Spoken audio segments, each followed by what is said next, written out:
ஏலக்காய் மாலை போடுறது அற்புதமான பலன்களை கொடுக்கும். அடுத்ததா சுத்தமா இருக்கிறவங்க மட்டும்தான் நம்ம வாராகியம்மாவுக்கான வழிபாடுகளை செய்யணும். பெண்களுக்கு பீரியட்ஸ் டைமா இருந்தா செய்ய வேண்டாம். பிறப்பு தீட்டு இறப்பு தீட்டு இருந்தாலும் செய்ய வேண்டாம். அதே மாதிரி அசைவம் சாப்பிட்டதுக்கு அப்புறமா நீங்க நம்ம வாராகியம்மாவுக்கான வழிபாடுகளை செய்ய வேண்டாம். வழிபாடுகளை செஞ்சு முடிச்சதுக்கு அப்புறமா கூட அசைவம் சாப்பிடுறத தவிர்த்துக்கிறது நல்லது.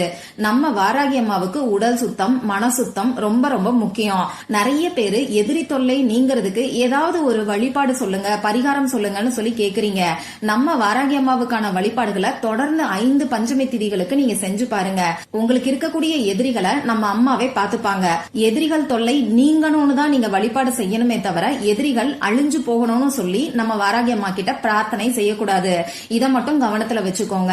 அதே மாதிரி கணவர் குடிப்பழக்கத்துல இருந்து விடுபடுறதுக்கு இப்படி உங்களுக்கு எந்த கஷ்டம் இருந்தாலும் சரி அந்த கஷ்டத்தை சொல்லி தொடர்ந்து 5 பஞ்சமி திதிகளுக்கு நம்ம வாராகியம்மா வழி